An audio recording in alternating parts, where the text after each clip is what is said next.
hatimu. Roh Kudus sedang bekerja malam ini. Maju ke depan. Siapa lagi yang di atas, yang punya beban, persoalan, sakit penyakit atau apapun, Dia Yesus Allah yang hebat. Dia sanggup menjamah kita. Mari datang pada Tuhan. Jangan tahan hati. Siapapun saudara, angkat tanganmu, serahkan diri pada Yesus. Terima kasih Tuhan.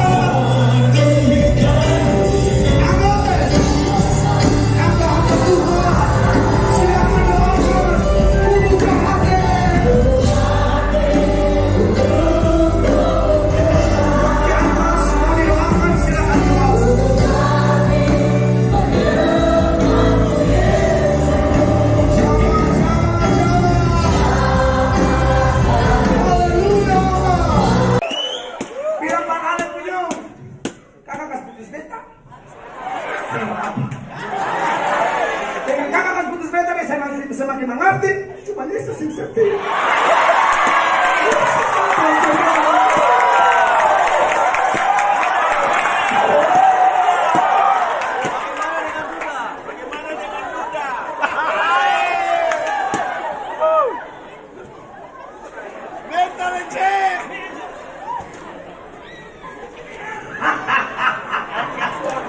Oh iya dong, memang terluka. Anda masih manusia, kan? Apalagi sejalan 4 tahun sama-sama.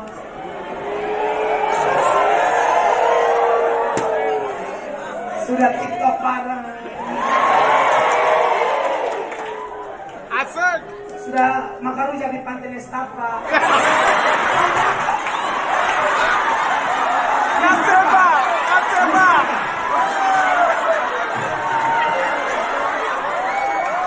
Sorry, beta kan pemain baru di Ambon. Naseba. Pantai Mustafa ya.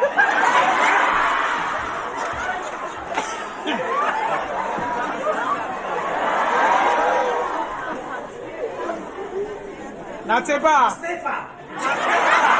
Betul. Mas Stefa. Nas.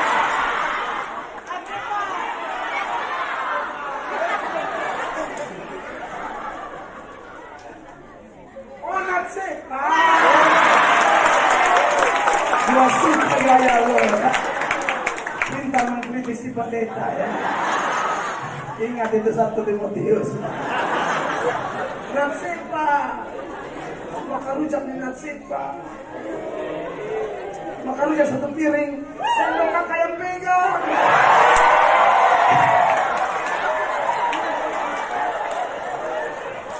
Kakak makan lebih banyak.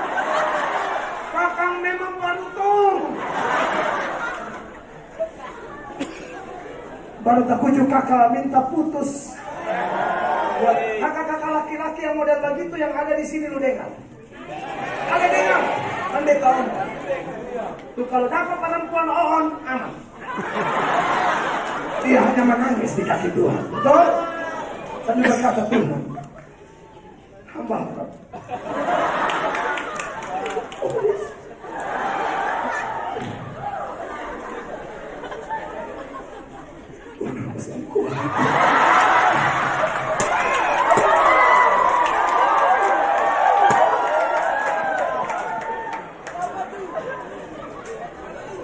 Masih kuat, ini mau saya mau harus berdoa. Biar dia bahagia dengan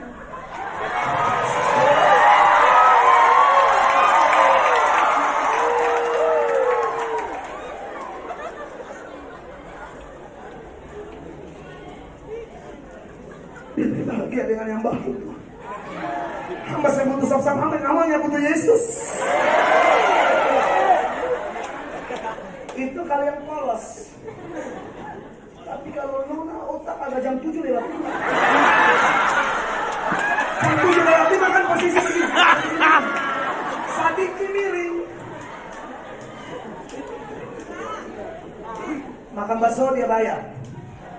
Rujak di Natsepa dia bayar. Ya? Cakar bongkar. Calangan cakar bongkar yang jeans biru hitam hijau semua dia yang bayar.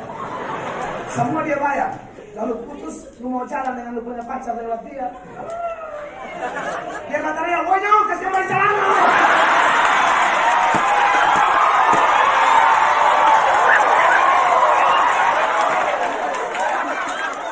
Gue kasih kembali celana, maka lu kasih tau diri, woi. Udah mau pilih, saya udah mulai pegang, woi.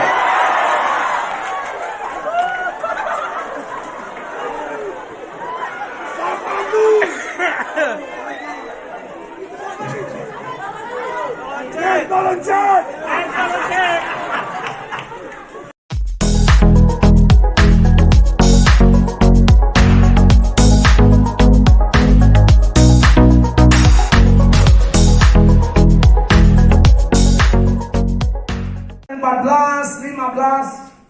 Dan 16.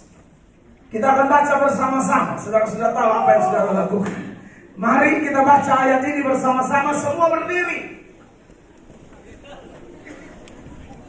Haleluya. 1, 2, 3.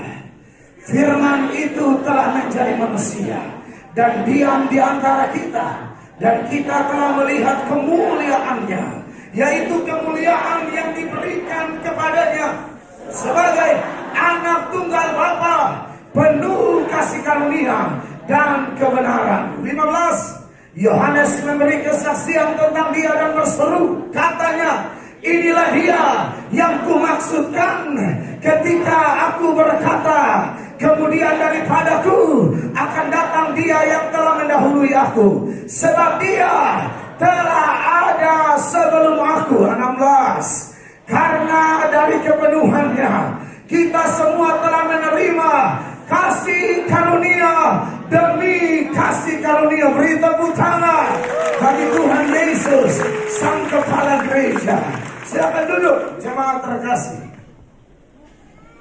Malam ini kekasih Tuhan, saya akan bicara di bawah satu pokok pikiran, yaitu kasih karunia demi kasih karunia.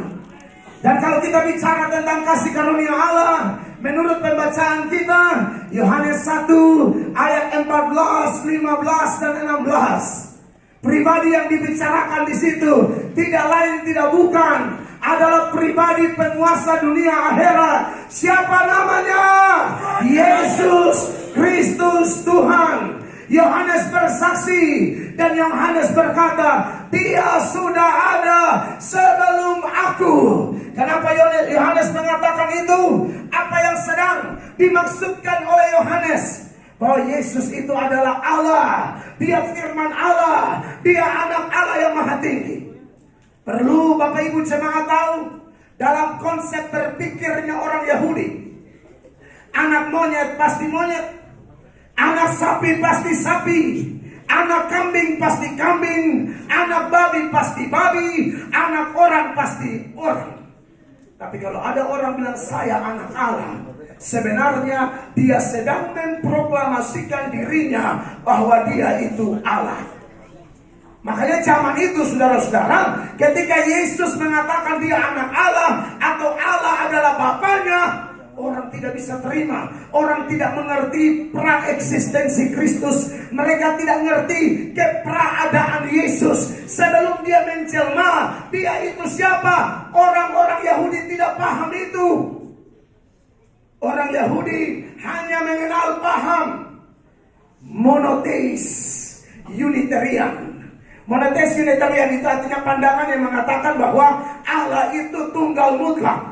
Yang memegang pandangan itu orang Yahudi, orang Islam, saksi Yehova, dan kelompok Unitarian sendiri. Mereka mengatakan Allah itu tunggal mutlak. Tapi kita menyembah Allah Tritunggal. Amin. Kita itu monoteis Trinitarian. Allah itu tunggal tapi jamak, jamak tapi tunggal. Ini sedikit doktrin dulu baru kita masuk yang praktis-praktis. Saya diberi waktu 1 jam dan itu paling betul. Haleluya. Saya lanjut. Saya minum obat kasih turun kolesterol. Haleluya. Karena panitia di Ambon kalau kasih makan pendeta hanya Tuhan yang tahu. Haleluya. Antara dua, semakin semangat atau semakin cepat masuk peti mati.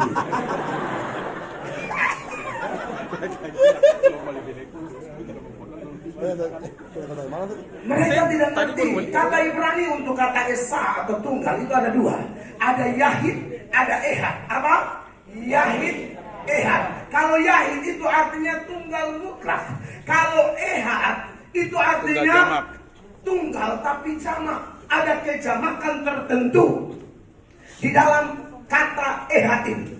Menarik bahwa pengakuan iman orang Israel itu terdapat dalam Ulangan 6 ayat 4 yang berbunyi, "Hai Israel." Ya, tunjukkan dulu supaya saya jangan salah baca. "Dengarlah hai orang Israel, Tuhan itu Allah kita, Tuhan itu Esa." Nah, Esa di sini kita mau lihat dia pakai kata apa? Yahid atau Ehad. Dalam bahasa Ibrani dia bilang Shema Israel. Adonai Elohenu Adonai Ehad. Kalau Yahid itu tunggal mutlak, kalau Ehad itu tunggal karena penggabungan. Ada ayat mengatakan bahwa Adam dan Hawa itu dua, tapi menjadi satu. Waktu mereka menjadi satu, kita mau lihat kata satu di sana, dia pakai kata Yahid atau kata Ehad.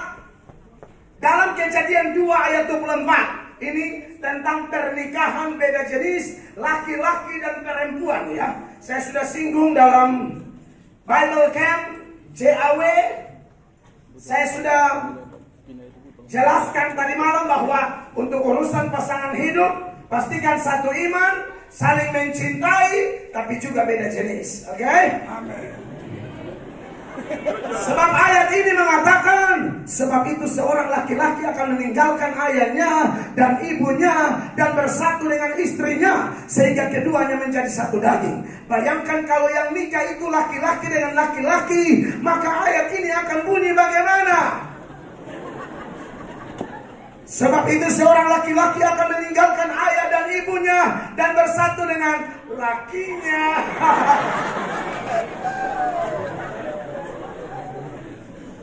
Itu namanya kecap makan bumbu sate. Karena bumbu sate juga kebanyakan dari kecap ya. Tapi yang saya mau soroti bukan itu. Kebetulan orang-orang muda banyak malam ini. Dikatakan mereka itu keduanya akan menjadi satu. Satu dia tidak pakai kata Yahid, tapi dia pakai kata Ehad. Satu di situ penggabungan Adam dan Hawa. Jadi Tritunggal itu sebenarnya ketika kita menyembah Allah Tritunggal yang Ehad, satu. Tapi dalam satu itu ada Bapa, Anak, dan Roh Kudus. Amin. Anak ini yang kita kenal dengan firman Allah. Yohanes 1 ayat 1 mengatakan, pada mulanya adalah firman. Firman itu bersama-sama dengan Allah. Dan firman itu adalah Allah.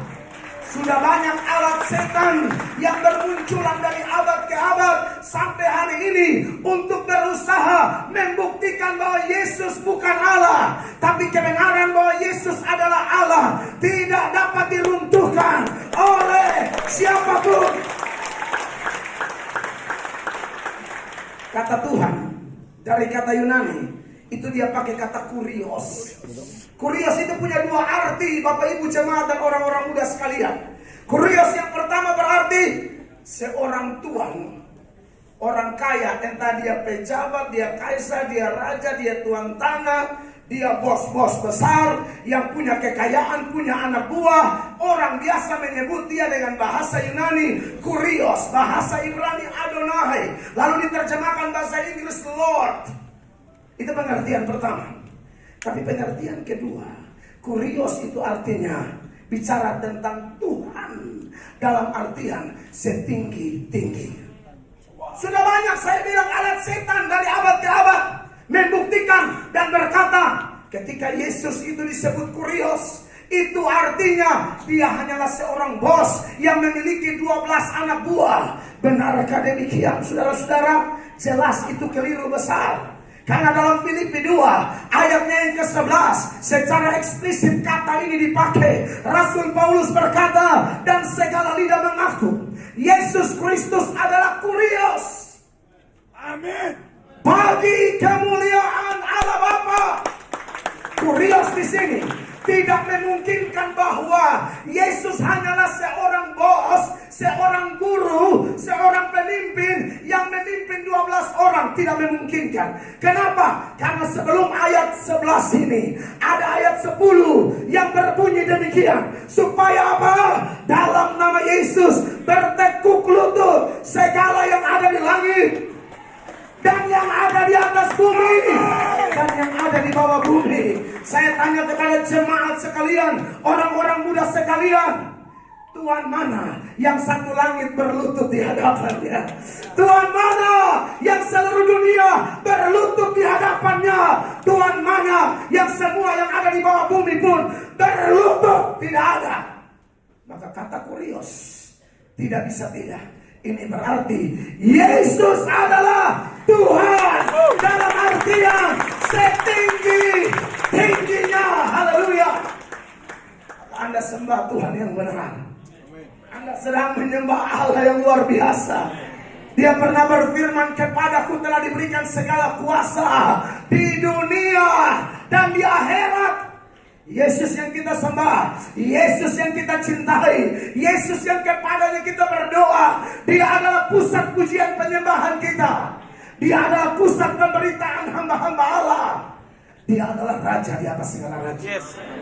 Dan perlu Bapak Ibu orang-orang muda dengar, Dia bukan Tuhannya gereja, Dia Tuhan semua orang.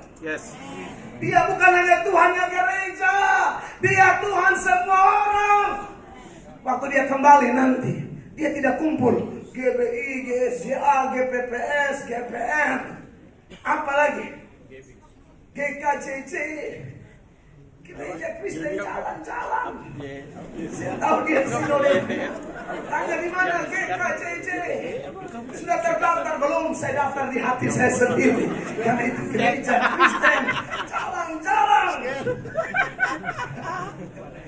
Dengar, Yesus kembali yang dia kumpulkan bukan semua gereja, semua bangsa. Amin. Percaya dia, sing percaya dia, pasti kumpul. Amin. Ya. Makanya dalam Matius 25 ayat 31 dan 32, 31 saya baca, apabila anak manusia datang dalam kemuliaannya dan semua malaikat bersama-sama dengan dia, maka ia akan bersemayam di atas tahta kemuliaannya. Ayat 32, lalu apa? Semua bangsa, bukan semua gereja, semua bangsa akan dikumpulkan di hadapannya, dan ia akan memisahkan mereka seorang daripada seorang, sama seperti gembala memisahkan domba dari kambing. Yesus datang, setiap lutut bertelut. Ada orang yang akan berlutut dengan penuh cinta, seperti Anda malam ini. Amin. Anda sudah terbiasa melompat bagi dia. Anda sudah terbiasa bersorak-sorak bagi dia. Anda sudah terbiasa tidak perlu jaim-jaim dalam memuji Tuhan. Karena engkau tahu Tuhan Yesus bertata di atas puji-pujian umatnya. Engkau puji dia dengan penuh cinta. Engkau tersungkur pada waktu dia datang, waktu sangkakala diberi, sangkakala ditiup, Yesus akan turun dengan penuh kemuliaan. Setiap lutut bertelut. Ada dua kelompok orang yang berlutut.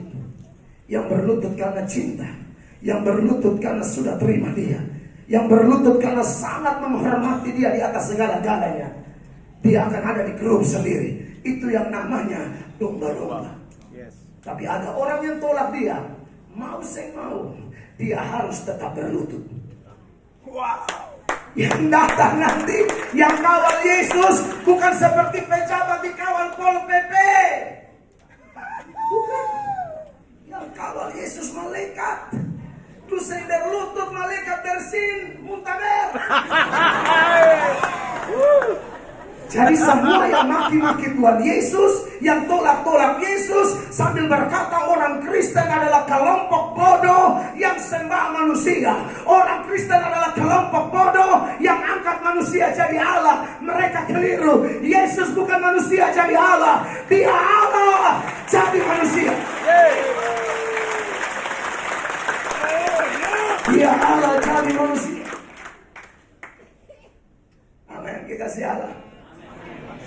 Semua yang terpaksa itu akan berlutut sambil berkata, aduh, ternyata betul Dia Tuhan, penguasa dunia akhirat.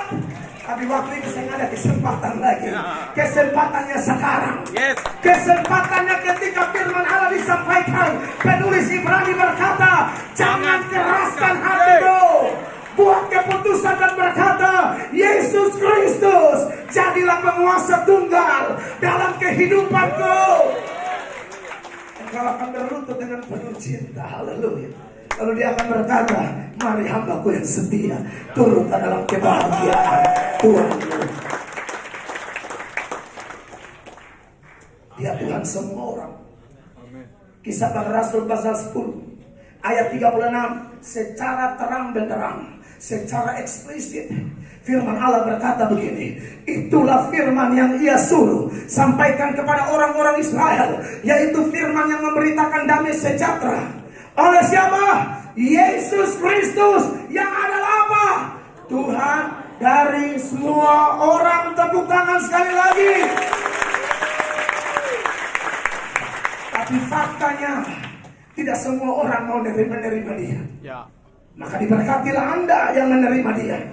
Bahkan seperti yang saya bilang tadi, mereka bilang, apa sih percaya Yesus? Percaya tukang kayu. Lalu banyak tuh gambar-gambar Yesus. Sebagai bentuk hinaan mereka edit, aduh macam-macam di media sosial, di internet dan lain sebagainya. Sebagai salah seorang apologet di Indonesia, sebagai pembela iman di Indonesia, saya sering berurusan dengan orang-orang seperti ini. Saya kantor mereka dan lain sebagainya. Dan mereka tetap saja bertahan kepada posisi menganggap iman kepada Yesus yang disalibkan adalah kebodohan. Ini seturut apa yang Paulus pernah bilang dalam 1 Korintus 1 ayat 18. Paulus berkata demikian, jemaat terkasih, sebab pemberitaan tentang salib memang adalah kebodohan bagi siapa? Mereka yang akan binasa. Tetapi bagi kita yang diselamatkan, pemberitaan itu adalah kekuatan Allah. Haleluya. Kenapa mereka bilang pemberitaan tentang salib adalah kebodohan? Kenapa mereka bilang percaya Yesus adalah iman bodoh? Jawabannya sederhana. Mereka duniawi. Mereka tidak dipimpin roh. Tapi orang yang percaya Yesus dimeteraikan dengan Roh Kudus, dibaptis dengan roh, dipenuhi dengan roh. Maka orang yang ada roh beda. Kalau pengkhotbah ada roh, pendengar ada roh, sama-sama dipimpin Roh Kudus, terjadi koneksi luar biasa, aliran roh bekerja. Pengkhotbah dipimpin roh, pendengar tidak dipimpin roh. Pengkhotbah bisa dimaki-maki. Petrus dipimpin roh, pendengar dipimpin roh. Satu kali khotbah 3.000 orang bertobat. Stefanus dipimpin roh, pendengarnya tidak dipimpin roh. Satu kali khotbah 3.000 batu. Kurang lebih tertuju kepada Stefanus, dia mati di tempat. Doaku, harapanku, semua pendengar malam ini di lantai atas dan lantai bawah, kita sama-sama dipimpin oleh roh yang sama. Sehingga kalau orang pulang, tidak ada orang yang cerita bilang, saya alami lawatan Allah luar biasa. Lalu yang lain bilang, saya bisa ngerasa apa? Saya bisa begitu. Semua harus rasa pekerjaan roh yang sama. Yang setuju beri tepuk tangan. Yang meriah begitu. 1 Korintus 2 ayat 13. Paulus bilang begini, dan karena kami menafsirkan hal-hal rohani kepada mereka yang apa? Mempunyai roh. Itu Roh Kudus. R-nya besar, Roh Kudus. Kalau R kecil bicara roh manusia. Kami berkata-kata tentang karunia-karunia Allah dengan perkataan yang bukan diajarkan kepada kami oleh hikmat manusia, tetapi oleh roh. Yang bicara dipimpin roh, yang terima dipimpin roh. 14 saya baca. Dan yes. Haleluya. Tunggu beta lainnya. Pendeta senior saya di FTT berkata, khotbah singkaringan jangan makan. Haleluya. Setuju. Kita sudah ingat. Panitia siap apa saja, ratakan meja bergelombang.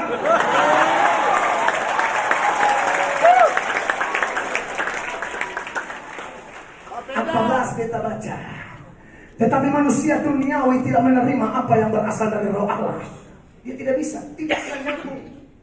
Dia pikir kita lompat-lompat, kita gila. Tidak, kita telah dibebaskan dari dosa, kita telah dibebaskan dari maut, kita telah dibebaskan dari neraka. Kita bersorak-sorak karena kita tahu di sorga tidak ada khotbah lagi. Di sorga hanya ada praise and worship God. Haleluya. Puji Tuhan, itu memang harus luar biasa. Beta begitu bersemangat, padahal kepala bagian kanan ada taktikan dari 1 minggu lalu. Saya apa-apa, jangan terlalu manja diri. Amin. Tak usah manja diri. Hati yang gembira adalah apa? Yes. Masalah sudah banyak, operasi kejar-kejar. Menyanyi juga kayak ikan sapu-sapu. Maka lebih berat lagi masalah yang akan dikopikul. Amin. Tapi kalau kita buang di hadirat Allah, masalah boleh berat, masalah boleh besar, tapi kita berkata, Yesus, Engkau jauh lebih besar. Dikatakan, tetapi manusia duniawi tidak menerima apa yang berasal dari Roh Allah. Kenapa? Karena hal itu baginya adalah suatu kebodohan. Dan ia tidak dapat memahaminya, sebab hal itu hanya dapat dinilai secara rohani. Haleluya, ini luar biasa. Orang-orang luar biasa sedang duduk melantai santai. Amin. Kalau di rumah kita anak manja, di kantor kita orang lihat kita, hormat kita, tapi kita teladani Yesus seperti saya khotbah tadi malam. Dia berkata, aku datang bukan untuk dilayani, aku datang untuk melayani. Dan anak Tuhan sejati yang ada Roh Kudus punya hati hamba, bahkan hati seperti hati Yesus. Yes. Dari Yesus inilah jemaat terkasih, kita akan melihat kasih karunia demi kasih karunia. Karena di ayat 16 dari Nats dan Buka yang kita baca bersama-sama, sekali lagi saya baca bagi Anda, dikatakan 16 Nats dan Buka. Haleluya. Yohanes 1 ayat 16. Tuhan Yesus mengampuni di multimedia. CAW atau fokus on Christ terserah. Yes. Pokoknya pengampunan turun dengan limpah. Amin. Anak Tuhan harus begitu toh. Memberkati bukan mengutuk. Haleluya. Dikatakan demikian. Karena dari kepenuhannya, haleluya. Kepenuhan siapa? Kepenuhan Yesus sebagai Allah yang menjelma menjadi manusia. Karena dari kepenuhannya kita menerima, kita semua menerima kasih karunia demi kasih karunia. Saya seberangkan beberapa hal malam ini. Bicara tentang kasih karunia demi kasih karunia yang kita dapat dari Yesus Kristus Tuhan dan Raja kita. Yang pertama, kasih karunia, kalau kita bicara, kita mengalaminya. Biasanya kasih karunia itu dikaitkan dengan keselamatan jiwa kita. Amin. Amin, saudara. Firman Allah berkata, kamu diselamatkan bukan karena kebaikanmu, bukan karena usahamu, bukan karena pekerjaanmu, bukan karena apa yang kita kerjakan. Keselamatan mutlak karena kasih karunia. Efesus 2 ayat 8 dan 9. Ini bagian yang populer kalau kita bicara tentang kasih karunia Allah. Firman Allah berkata, sebab apa? Karena kasih karunia kamu diselamatkan oleh iman. Itu bukan hasil usahamu, tetapi apa? Pemberian Allah. Itu bukan hasil pekerjaanmu. Jangan ada orang yang memegahkan diri. Amin, saudara-saudara. Kita tolak doktrin sesat selamat karena usaha. Kita hanya percaya selamat karena anugerah. Amin. Yesus memberi perumpamaan. Ada seorang gembala punya 100 domba.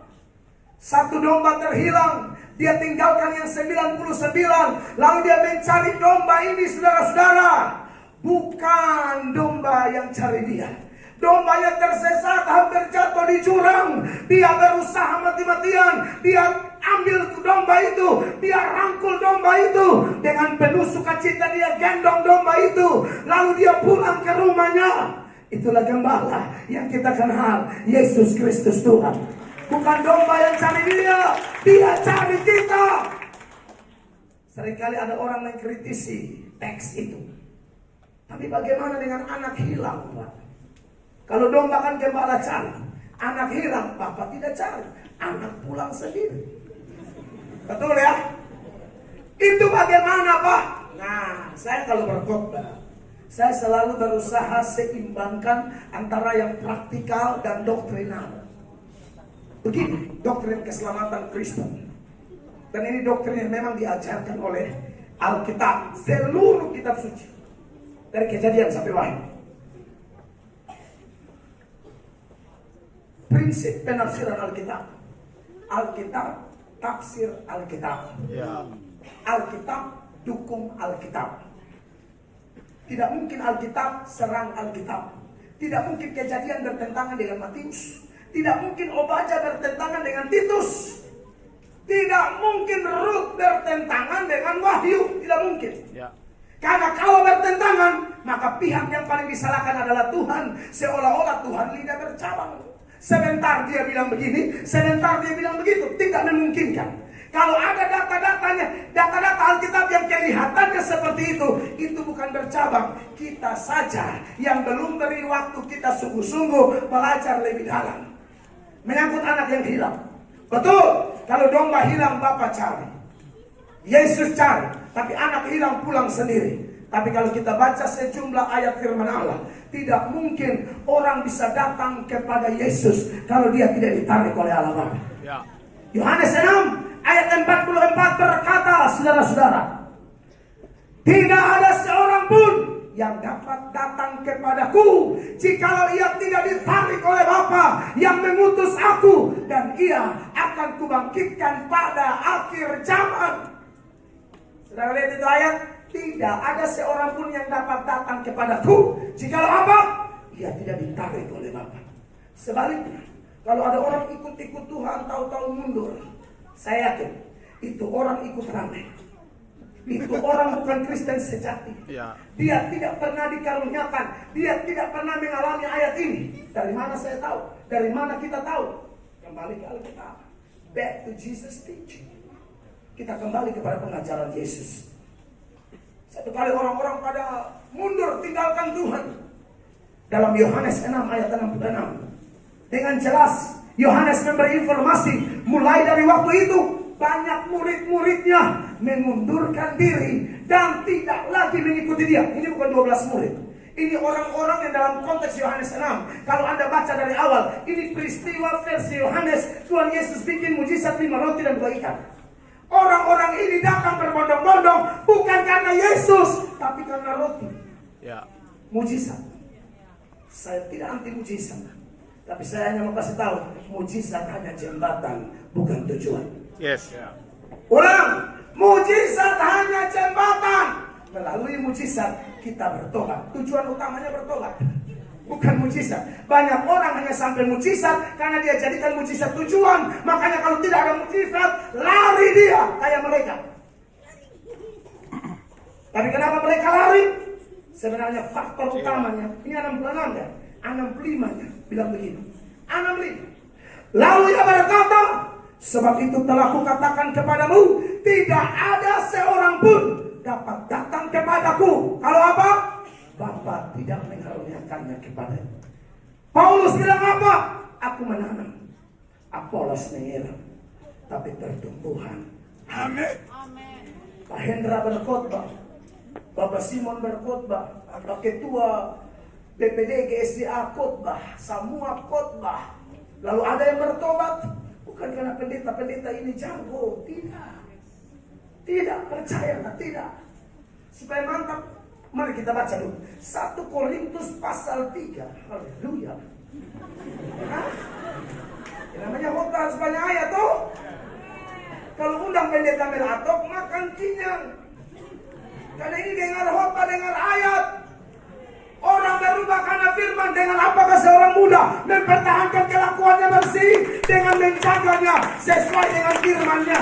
Firman-Ku adalah pelita bagi kakiku dan terang bagi jalanku.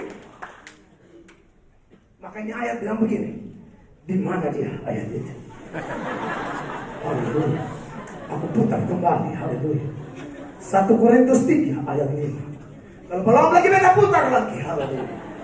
Beta temukan di sini, haleluya. Bapak Ibu jemaat orang muda perhatikan. Jadi apakah Apolos? Apakah Paulus? Kalau terjemahkan dalam konteks Ambon Kupang, apakah Mel Atok? Apakah Pak Hendra? Sudah nangkap pesan ini? Iya kan? Pelayan-pelayan Tuhan yang olehnya kamu menjadi percaya. Yang satu di GBI, yang satu di GSCA. Arti dari GBI adalah Gereja Betel Indonesia. GSCA adalah Gereja Sidang Jemaat Allah. Dengan kita ada kelakar, arti-arti nama gereja. Itulah kita beda sinode sudah kumpul. Tanda-tanda telah nyata. Pujian Allah. Begitu, Ambon tuh keren. Ya, makanya di CAW semua anak muda dari gereja manapun, kalau ini khotbah nanti viral, anak-anak muda di Ambon atau di seluruh Indonesia dari berbagai gereja harus pegang prinsip, ku tak pandang dari gereja mana, asal kau berdiri atas firman-Nya, aku berdiri atas firman-Nya, kau saudaraku, kau saudariku. Kita keluarga kerajaan Allah. Sudah jangan pikir di surga sana, KBI sebelah kanan, GSCA sebelah kiri, TPN dulu di sini. Saya ada begitu. Di surga hanya ada kelompok pemuji dan penyembah Allah. Amin. Haleluya. Silakan pendeta dipakai Allah dengan talentanya, mau dalam praise and worship, mau khotbah, mau mujizat, mau kesembuhan, mau counseling, mau apa, suka-suka Roh Kudus. Yes. Mengaruniakan kepada siapa dia mau karuniakan apa. Tapi kita pakai semua untuk kepentingan bersama. Mana ayat itu muka? Saya penting. Saudara ini kelihatan suka sekali ya kalau pendeta dihina ya. Muka saya penting. Surga kuasa kegal. Orang kalau pendeta dihina mereka naikkan doa syafaat. Ini bukan doa syafaat. Dan balasan adalah hak Tuhan. Perhatikan orang-orang muda, jemaat sekalian.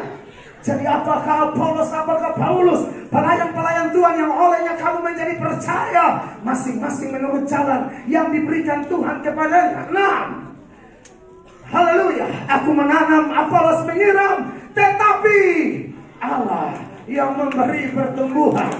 Dan yang paling penting bukan yang tanam atau yang siram. Ayat 7. Karena itu yang penting bukanlah yang menanam atau yang menyiram, melainkan Allah yang memberi apa? Pertumbuhan. Oh haleluya. Maka ini membuat pendeta-pendeta tetap rendah hati sambil berkata, aku cuma hamba. Ya. Ini yang membuat pendeta-pendeta berkata, all glory for you Jesus. Hanya itu bahasa Inggris yang beta tahu. Jangan terlalu percaya. Haleluya.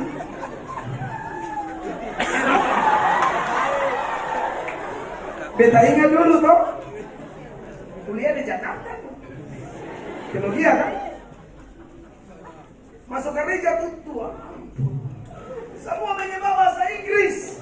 Kalau di sini akan menyembah bahasa Ambon yang langsung kolek toh, bahasa Inggris. Semua bermasmur bahasa Inggris.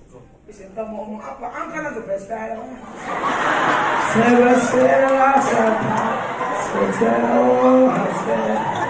Thank you, thank you, thank you. Happy birthday, Lord. Please, it is a holiday, holiday.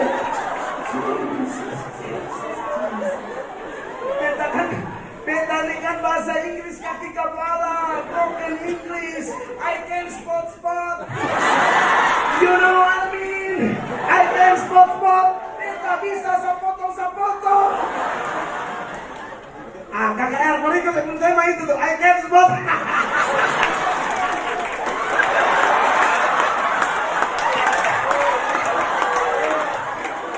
I can spot. Oh, beta kalau semuanya bahasa Inggris sih, bingung. Dia kiri kanan, aduh Tuhan udah ngomong apa balik. Yesus, ke dalam tangan ku serahkan semua.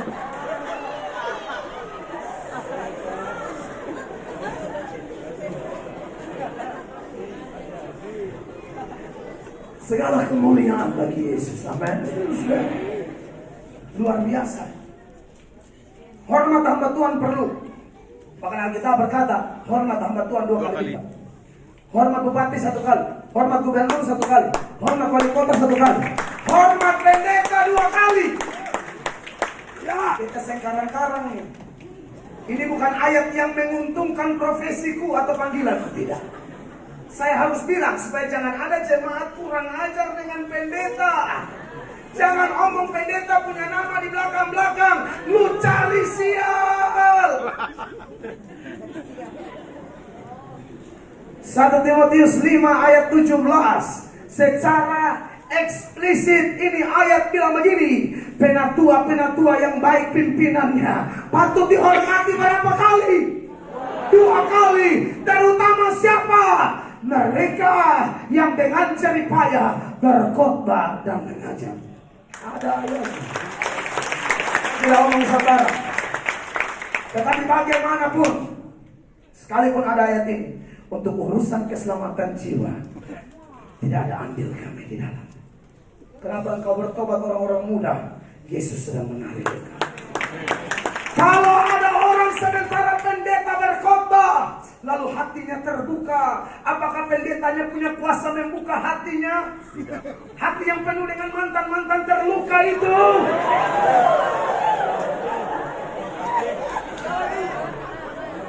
Hati yang penuh dengan kepahitan terhadap mertua, menantu, ipar, dan kawan kantor. Men, tolong cek. Pendeta sebisa buka hati macam begitu. Satu-satunya yang bisa buka hati Anda cuma Tuhan. Ada seorang businesswoman. Dia punya nama Lydia. Di dalam Kisah Para Rasul 16 ayat 14. Siapa nama Lydia di sini, angkat tangan? Nama Lydia. Satu Lydia. Yang lain Simon Petrus semua. Ada 2 Lydia. Hei Lydia. Ale dengar. Ale selesai. Kalau saya ngomong begitu lebih tepat. Ale dengar. Seorang dari perempuan itu yang bernama Lydia. Yunus, Markus, Nabi Nuh. Perhatikan, tidak ada urusan dengan Nuh di sini. Seorang dari perempuan itu yang bernama Lydia turut mendengarkan. Ia seorang penjual kain ungu dari kota Tiatira. Kenapa saya bilang dia businesswoman? Karena zaman itu orang bisnis kain ungu pasti itu orang kaya. Karena kain ungu hanya dipakai oleh 2 kelompok, bangsawan, rohaniwan. Sekarang ungu lu pilih cakar bongkar. Lu bongkar dari pagi sampai malam. Ungu semua, ada yang tinggal 5.000. Ungu sekarang susah pusing, mau siapa pun bisa ungu. Tapi kalau dulu ungu cuma berdua, bangsawan, rohaniwan. Harun itu ada jubah ungunya, raja-raja itu jubah ungu. Tidak sembarang kain-kain ungu dulu. Di sini malah kain hitam saya lihat ya. Makanya istri saya sudah bilang, Papa kita punya gereja bikin hitam juga kayak di Ambon tuh. Dia bilang, Mama, Tuhan memberkati Mama. Begini, dengar. Beta dengan itu kita prinsip begitu. Diundang ke kota mana, di gereja mana, lihat sesuatu yang pas, menarik, berguna untuk kemuliaan Tuhan, pulang terapkan. Oh iya, kenapa tidak? Kita tidak boleh sombong ngerasa, kita mau bicara seni, kita mau bicara seni. Bicara seni itu makanya menyesatkan orang. Kok aja orang lain? Yang baik kenapa sih? Iya toh? dia dengar firman, Paulus khotbah. Paulus boleh cabut pengajaran ini, detail eksposisinya, eksegesisnya keren banget. Tapi yang membuka hati dia bukan Paulus. Anda lihat ini ayat bersama-sama. Yang beribadah kepada Allah, garis bawahi, Tuhan membuka hatinya sehingga ia memperhatikan apa yang dikatakan oleh Paulus. Kalau ada bapak mama saya, orang tua saya di kota Ambon yang hadir malam ini, sementara dengar khotbah ini hatimu terbuka. Adik-adik, sementara dengar khotbah ini hatimu terbuka. Bukan melato, Yesus sedang buka hatimu. Yesus sedang buka hatimu. Makanya engkau pulang dengan bertobat. Altar kol engkau berlinang air sampai merasakan jemaah roh. Sola gracia, hanya karena anugerah. Ya, kalau bicara anugerah, yang pertama dikaitkan dengan keselamatan jiwa. Sungguh luar biasa. Kita bersyukur ya, kita warga Ambon. Tapi waktu bertobat, kita warga Indonesia di kota Ambon. Tapi waktu bertobat, kewargaan kita ganda. Kita warga Indonesia di kota Ambon, juga warga kerajaan Tuhan. Efesus 3 ayat 20, salah, Filipi 3 ayat 20. Untuk otak cepat, walaupun ketikam kanan, tapi Roh Kudus kerja, sehingga keselatnya selama. Filipi 3 ayat 20 berkata, karena kewargaan kita, haleluya, adalah di mana? Di dalam surga. Dan dari situ juga kita menantikan Tuhan Yesus Kristus sebagai juru selamat. Dia datang nanti, dia rubah tubuh kita yang sekarang ini. Dia punya nama tubuh hina. Mau pakai make up harga berapa? Suka tinggal badak FIFA. Dulu ada satu badak tuh, zaman betu oma sampai beta pun mama sampai beta pun tangka semua. Tuhan Yesus saya berubah, FIFA nomor 4 saya berubah. Saya berubah. Masih ada masih ada mama-mama di kota Ambon yang setia berFIFA nomor 4. Semangat kita foto bersama. Haleluya. Kenang-kenangan kita mau bikin seri khotbah FIFA part 1. Sempusi mau pakai badak Oriflame kah? Mau perawatan di Natasha kah? Mau potong dulu sampai cabai ganti baru. Saya tahu. Saudara suka olahraga, suka fitness, suka segala macam, Pak Tentara, badan besar, haleluya. Tapi itu dia nama tubuh hina. Tubuh yang ini mau dirawat kayak mana pun, bisa asam urat, darah tinggi, kolesterol, beta cek semua. Beta lagi kena.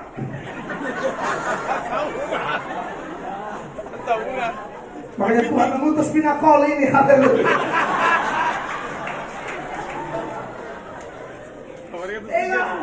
Saudara, ini tubuh hina. Masih bisa sakit, bisa menangis, bisa terluka, bisa tersinggung, macam-macam.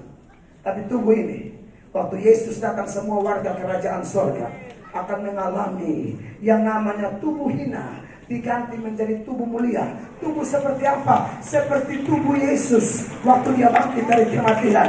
Tubuh yang sekarang lagi yang namanya asam urat, kesemutan, darah tinggi, kolesterol, segala macam sehingga ada lain. Sehingga ada. Itu tubuh mulia. Makanya 21 bilang begini, yang akan mengubah tubuh kita yang apa? Hina ini, sehingga serupa dengan tubuhnya yang mulia menurut kuasanya yang dapat menaklukkan segala sesuatu kepada diri. Anda lihat, dalam urusan keselamatan jiwa, Tuhan bekerja tidak setengah-setengah. Satu kali dia selamatkan Anda, dia tanggung jawab sampai seluruh perjalanan hidup. Kalau Mel Atok yang jamin keselamatan Anda, Mel Atok manusia yang bisa salah. Pendeta ABC menjamin keselamatan Anda, kami masih manusia yang bisa salah. Tapi kalau Yesus yang jamin, kira-kira siapa yang mau ganggu gugat Anda? Ya, sepanjang kalau Anda adalah domba loh ya. Kalau yang bukan domba kita saya bisa omong. Karena yang tipe bukan domba itu, gembala omong A dia hantam B, gembala omong C dia hantam D. Makanya beda gembala domba dengan gembala bebek. Betul. Gembala domba, gembala di muka, domba di belakang, ikut suara gembala. Gembala bebek, gembala di muka bebek, bubar. Betul. Apalagi gembala sapi, harus pukul dan lebih pantat. Itu gembala sapi, gembala kuda naik dari atas. Gembala kambing pada hancur. Lu hela dia hela pada lu. Lu coba praktek di lumpur rumah. Mana? Kambing ikat di leher, lu hela dia. Ale hela dia hela ale. Ale dia hela, tahu siapa menang. Pendeta datang langsung wasit, 1, 2, 3, mulai. Lu atur. Pastikan tidak ada bebek, kambing, kuda, sapi di sini. Apalagi ular. Apalagi kura-kura. Tahu kura-kura? Itu paling pemalas. Penyanyi nomor 1, lomba di gereja nomor 1. Pulang rumah orang tua 1 kata bisa 1000 kata. Ada kura-kura di sini. Banyak. Dia beda doa. Parale langsung jadikan lele.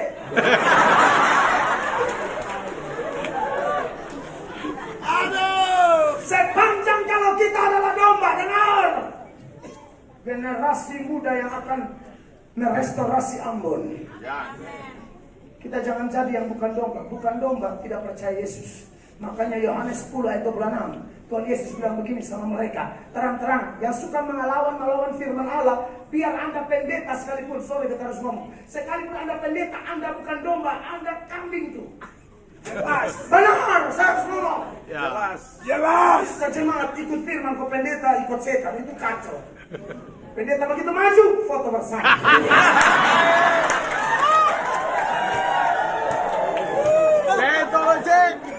Dengar. Tetapi kamu tidak percaya karena kamu apa? Tidak termasuk domba-domba. Gembala umum lain dia bikin lain. Tapi untuk domba-domba 27 dan seterusnya saya baca buat Anda. 27 berkata, domba-dombaku mendengarkan suaraku dan aku mengenal mereka dan mereka mengikut aku. Jadi mereka peka sekali dengan suara gembala. Gembala bilang A, gembala bilang B, gembala bilang C, 8 anak. Maksudnya ikut gitu. Itu berdomba. Gembala dia bersina, lu bersina. Kambing.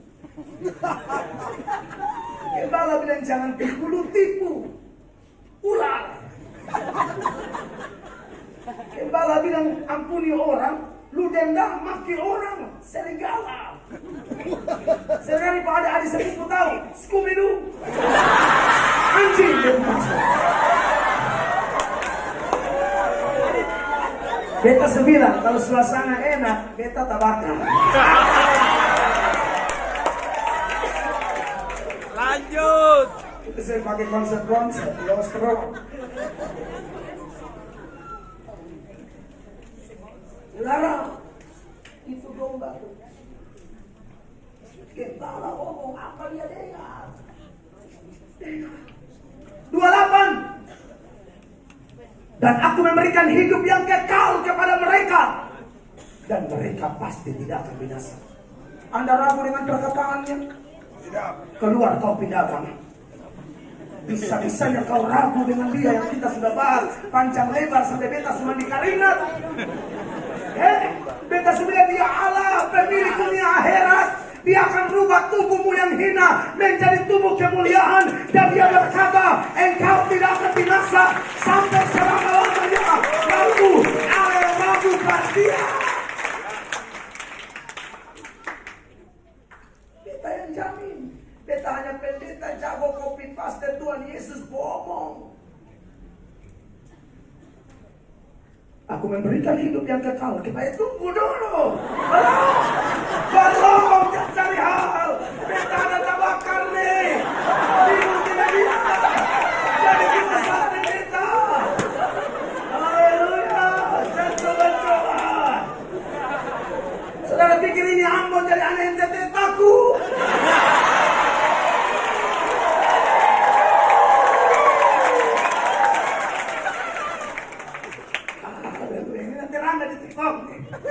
Rame. Haleluya. Saudara, dan aku memberikan hidup yang kekal kepada mereka, dan mereka pasti tidak akan binasa sampai selama-lamanya, dan seorang pun tidak akan merebut mereka. Tidak cukup tangan Yesus, tambah satu tangan lagi. 29. Bapakku yang memberikan mereka kepadaku lebih besar daripada siapapun, dan seorang pun tidak dapat merebut mereka dari tangan Bapa. Kita tanya para semua, kalau di tangan ini dua tangan yang pegang Ale punya jiwa, ini dua tangan yang atur Ale punya hidup, siapa mau rampas Ale? Setan, kuntilanak, genderuwo, tuyul dan bayul, cini panci milenium. Tuyul dan bayul. Apa? Ada yang bisa rampas Ale. Apalagi cuma putus cinta. Hei orang muda.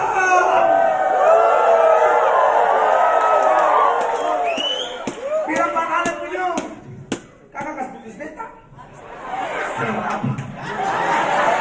Dengan kakak kasih putus beta, saya semakin mengerti. Cuma Yesus yang setia.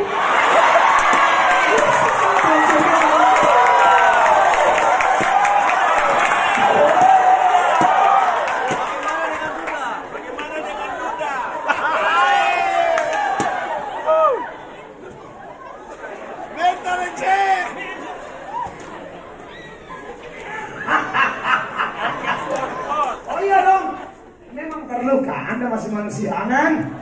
Apalagi sejalan 4 tahun sama-sama.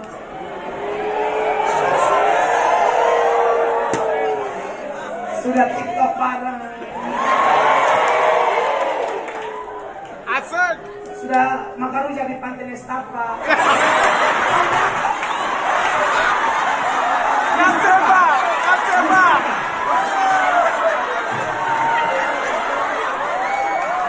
Sorry, beta kan pemain baru di Ambon.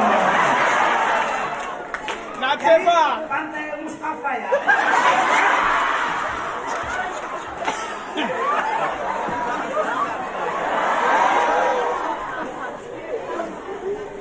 Kaceba. Stepa. Betul. Mas Stepa. Nah.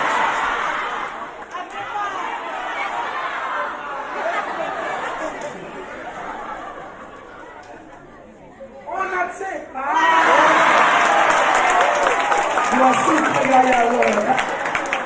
Cinta mengkritisi pendeta ya. Ingat itu 1 Timotius. Natsepa. Maka rujak di Natsepa. Maka rujak 1 piring. Sendok kakak yang pegang.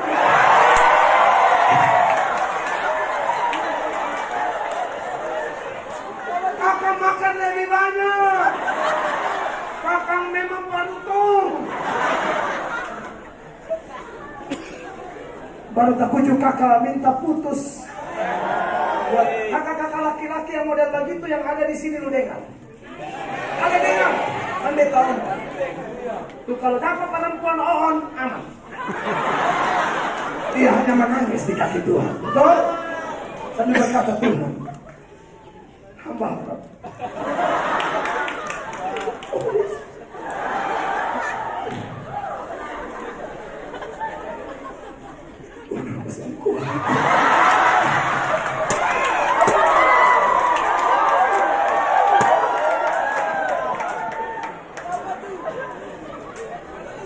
Masih kuat, ini saya mau harus perlu. Biar dia bahagia dengan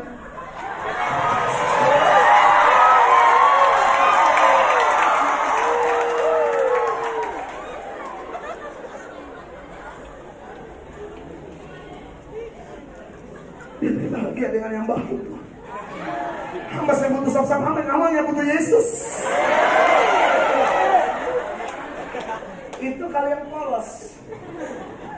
Tapi kalau nona otak ada jam 7 lewat 5. Jam 7 lewat 5 kan posisi begini. Sadiki miring. Makan bakso dia bayar. Rujak minat seta dia bayar. Ya? Cakar bongkar. Celana cakar bongkar yang jeans biru hitam hijau semua dia yang bayar. Semua dia bayar. Lalu putus, lu mau jalan dengan lu punya pacar lewat dia. Dia kata dia, "Oh nyok, kasih kembali celana."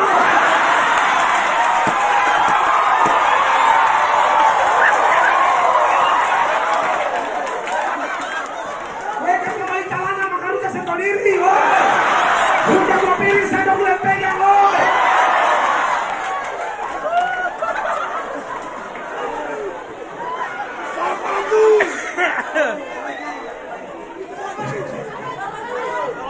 Tolong cek. Saudara-saudara, dengar. Ya, apa yang mau kasih pisah Anda dan Tuhan Yesus? Bapak, mama, kakak, adik, saudara, ada bawa sakit penyakit apa? Ada satu sakit penyakit. Kalau kami di NTT bilang, sonde ada satu setan dua binatang. Ya, atau dua setan satu binatang yang bisa ganggu gugat milik kepunyaan. Amin. Rasul Paulus dalam Roma 8 mulai ayat 33, dia berkata dengan jelas, siapakah yang akan menggugat orang-orang pilihan Allah? Allah yang membenarkan mereka. Siapakah yang akan menghukum mereka? 34. Kristus Yesus yang telah mati, bahkan lebih lagi yang telah bangkit, yang juga duduk di sebelah kanan Allah, yang malah menjadi pembela bagi kita. 35. Siapakah yang akan memisahkan kita dari kasih Kristus? Penindasan atau kesesakan atau penganiayaan atau kelaparan atau ketelanjangan atau bahaya atau pedang.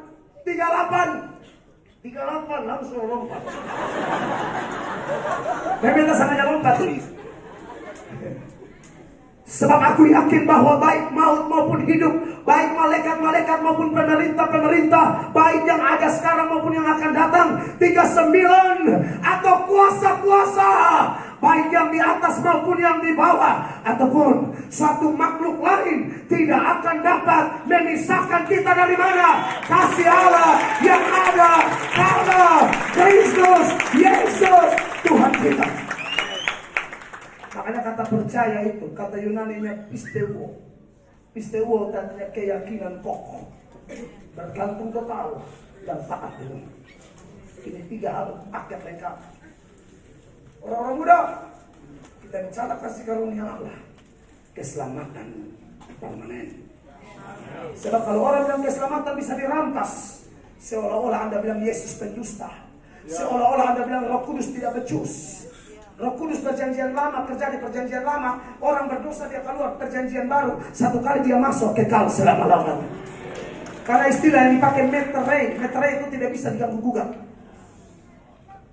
Itu doktrin mendasar, tidak boleh diganggu gugat oleh siapapun. Keyakinan anak Tuhan harus paten. Yang kedua, ini belum ada yang kasih jalan itu ring ronde. Tahan sedikit, beta tahu yang mau pulang cepat itu angkatan laut toh. Mau lomba berenang kok.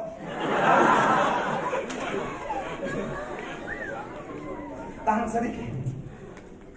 Yang kedua, kalau kita bicara tentang kasih karunia Allah, kasih karunia Allah dikaitkan dengan perubahan hidup kita. Yes. Kok bisa ya? Tahu-tahu kita kok yang merokok berhenti rokok, yang pacaran tidak kudus kok bisa jadi hidup kudus sekarang? Ya, kenapa itu? Kita yang dulu suka maki orang, melawan orang tua, sekarang ke orang tua sampai terkagum-kagum, sampai telepon gembalamu atau ketua kaum muda berkata, pendeta, kakak terima kasih bisa tahu beta doanya ini berubah. Biasa ke dulu-dulu lagi kata mesti suruh kiri kanan seng. Bangun pagi sudah mengkilat bekerja luar biasa. Dulu dia bangun juga kerja sama tapi tidak strong. Sekarang aduh, maksudnya makan buji toh. Kadang-kadang sekarang sih.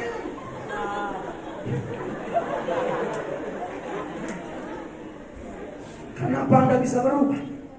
Ada ayat yang begini, kerjakan keselamatanmu dengan takut dan gentar. Itu Filipi 2 ayat 12.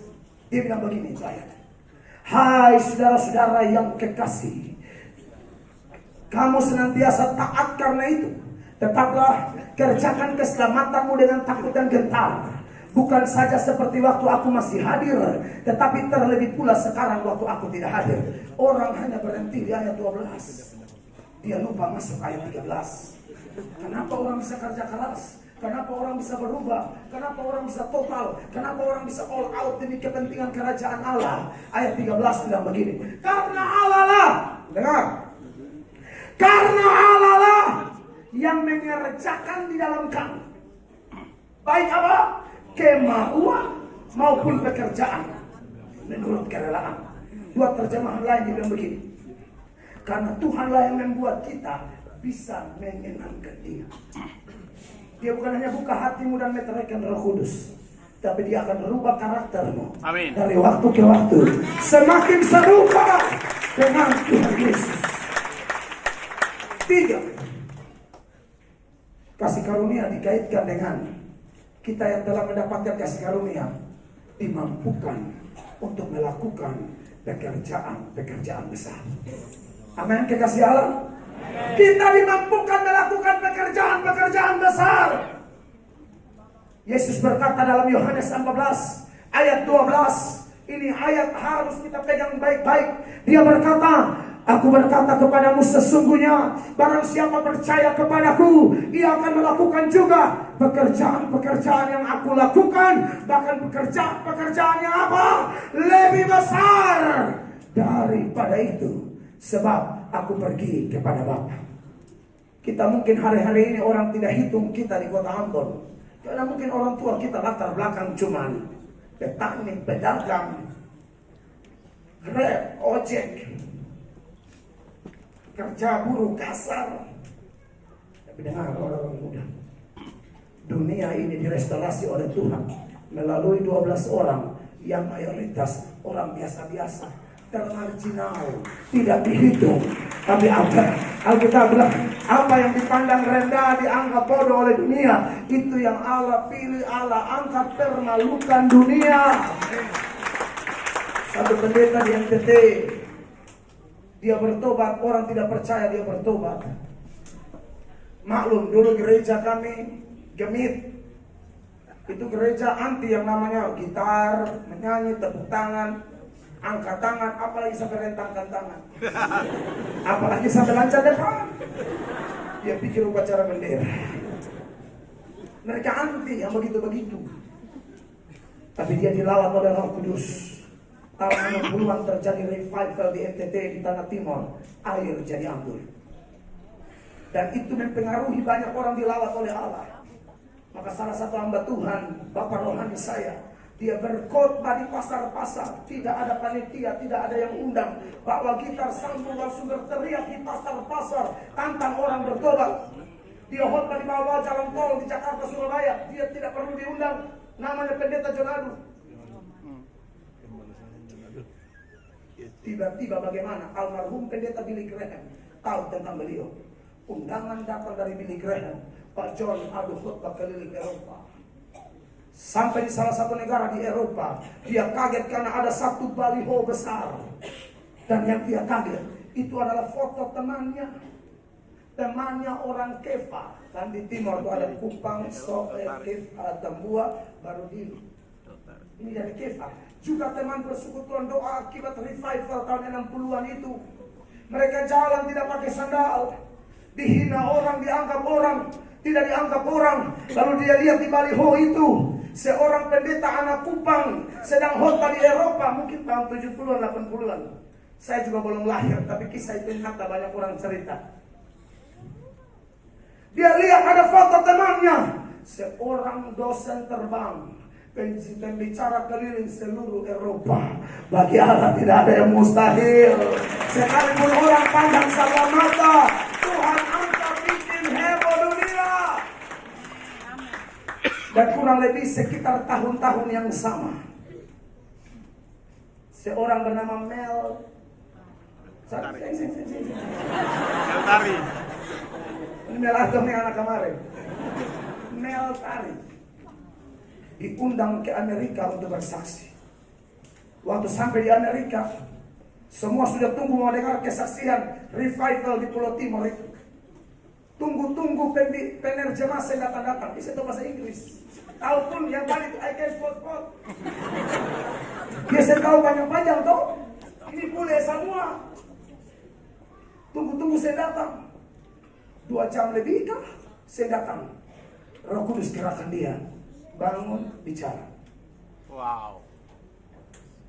Mikrofon yang seperti ini lah, yang dia langsung ingat hanya kalimat pembuka, ladies and gentlemen.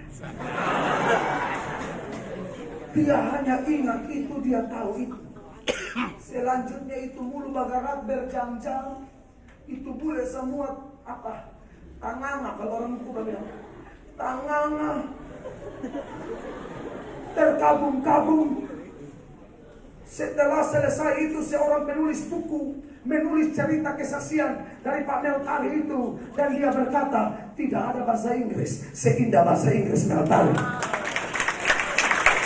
Yesus kalau memberikan kasih karunia kepada kita, asal engkau orang-orang muda dan semua Bapak Ibu jemaat, kita sungguh-sungguh tertanam dalam dia tertanam dalam kita. Roh Kudus penuhi kita, firman Allah berkuasa atas kita, dan Allah baik Bapak Ibu jemaat. Apa yang mustahil bagi dunia tidak mustahil bagi Allah kita yang ada.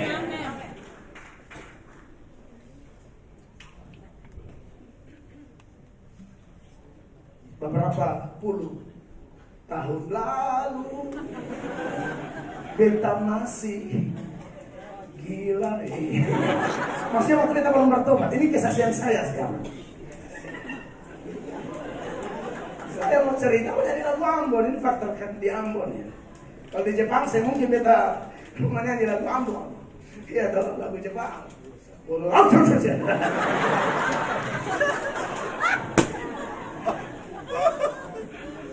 Beta bertobat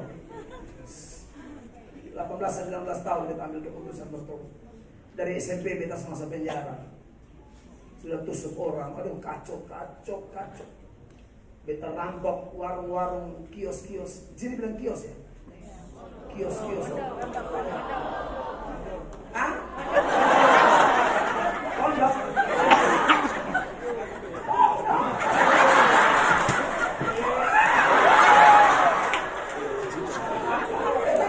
Kios ini, aku pondok. Mencerkan kuasa kegelapan. Pondok-pondok.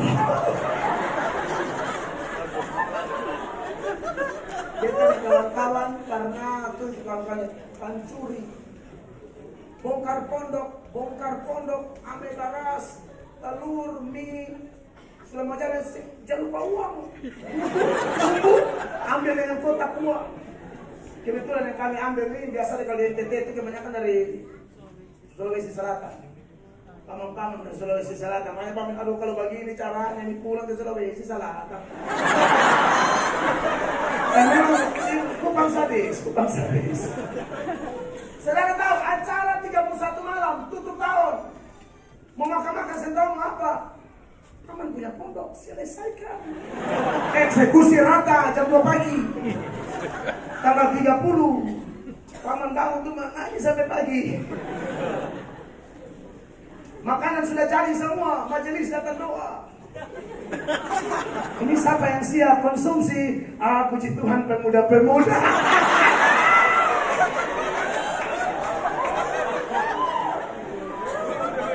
Majelis doa.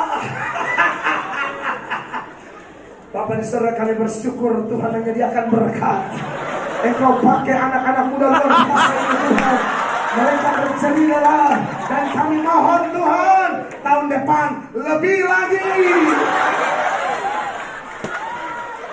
Saya memang paling kacau. Aduh, saya sembarang. Saya baru habis KKR di sebuah tempat saya kan suka road gang to gang ya. Saya KKR di gang-gang. Bawa alat sendiri, Bapak. Anak-anak preman KKR. Serius, dulu kalau ada istilah Koelino bermasmur, nama-nama kelurahan, Koelino bermasmur, Pura bermasmur, apalagi naik, itu pasti aku yang buat dengan tim. Karena saya prinsip jadi pendeta, jemput bola, bukan tunggu bola. Kita mencari jiwa. Betul, Tuhan yang menangkan jiwa, tapi bukan berarti kita pendeta pemalas.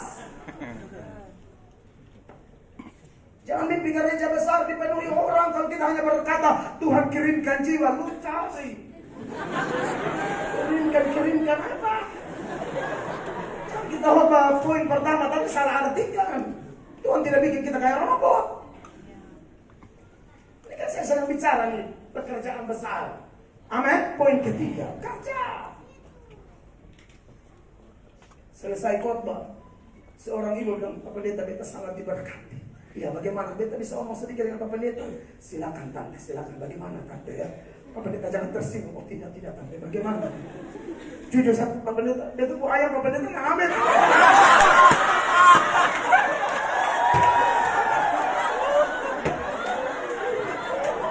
Kita lihat tante ini dengan mata penuh kasih. Ayam yang mana tante? Yang mana tante? Yang burik. Apa dia tidak lupa yang burik? Ya tante, tapi kan sekarang ciptaan baru tante. Betul tante itu kan dulu. Iya tante hanya tes saja karena tante ingat waktu Pak Pendeta lompat pagar tuh beta ingat. Sudah pendeta anugerah. Ayam tetangga. Jemuran tetangga, jemur lewat dari jam 10 malam, kita anggap sumbangan. Sekarang aku angkat, kasih masuk di kita punya lemari, haleluya. Sambil berkata, berkat. Ayo dulu kacau besar, saya tusuk orang kiri kanan, tikam orang di muka gereja. Beta bertobat, beta bikin KKR di kampung di mana saya tinggal. Satu kampung yang keluar itu menangis sejadi-jadinya karena mereka tidak percaya anak ini bisa jadi pendeta, anak ini bisa jadi hamba Allah. Lalu ada yang membuat 3 hamba Tuhan di tempat berbeda, kamu akan dipakai ke bangsa-bangsa. Beta pikir bangsa mana nih? Karena Rote juga bangsa, Sumba juga bangsa, Flores juga bangsa, Jawa juga bangsa, Ambon juga bangsa, suku bangsa. Beta pikir sampai di sini saja, tapi Allah buat luar biasa. Tuhan isikan KKR di Hong Kong, Malaysia, Yerusalem, Mesir, Amerika, Australia. Pulau Agustus ini saya akan berangkat ke Amerika untuk ke-5 kalinya untuk bicara bahwa Yesus hebat. Yang keempat dan yang terakhir, kasih karunia dikaitkan dengan kemampuan untuk bertahan dalam kesesakan. Bukan hanya selamat, bukan hanya berubah, bukan hanya bekerja luar biasa untuk Allah, tapi ketika ada masalah, Anda bisa menyelesaikan pertandingan iman sampai tuntas. Kenapa Stefanus bisa setia sampai mati? Karena Yesus, karena Roh Kudus ada dalam dia. Jadi saya percaya kita dikaruniakan bukan saja untuk menderita, untuk percaya untuk dia, tapi menderita untuk dia. Yes. Itu karunia. Filipi 1 ayat 9. Saya sudah mau selesai, saya mau berdoa. Nanti Anda bertobat, ada tantangan di rumah, di sekolah, Anda dianggap orang jadul, orang aneh. Karena suruh diajak mabuk, lu tidak mau lagi. Diajak nonton porno, lu tidak mau lagi. Tapi tidak apa-apa. Beranilah benar, walaupun sendiri. Menderita, tapi tidak apa-apa. Kita lebih dari pemenang. Roh yang ada padamu lebih besar dari roh apapun yang ada dalam dunia. Filipi 1 ayat 29. Kita berdiri sama-sama kita baca. Dan setelah itu kita mau menyembah Allah. Anda harus buat keputusan terbaik malam ini. Roh Kudus mau bawa engkau, mau jaman engkau. 1, 2, 3. Sebab kepada kamu dikaruniakan bukan saja untuk percaya kepada Kristus, melainkan juga untuk menderita untuk dia. Dia tidak hanya janji roti, tapi dia kasih tahu pikul salib. Definisi pikul salib adalah menderita karena taat Kristus. Waktu taat Yesus, kerja jujur, hidup jujur, jadi anak yang dengar-dengar orang tua, orang akan anggap kita banci lah, apa segala macam. Tak usah pusing, anjay menggonggong kafilah jalan terus. Kita harus percaya Tuhan bersama kita. Beri tepuk tangan yang meriah.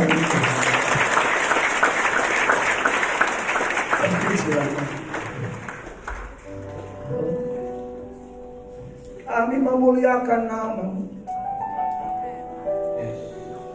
kami memuji-Mu.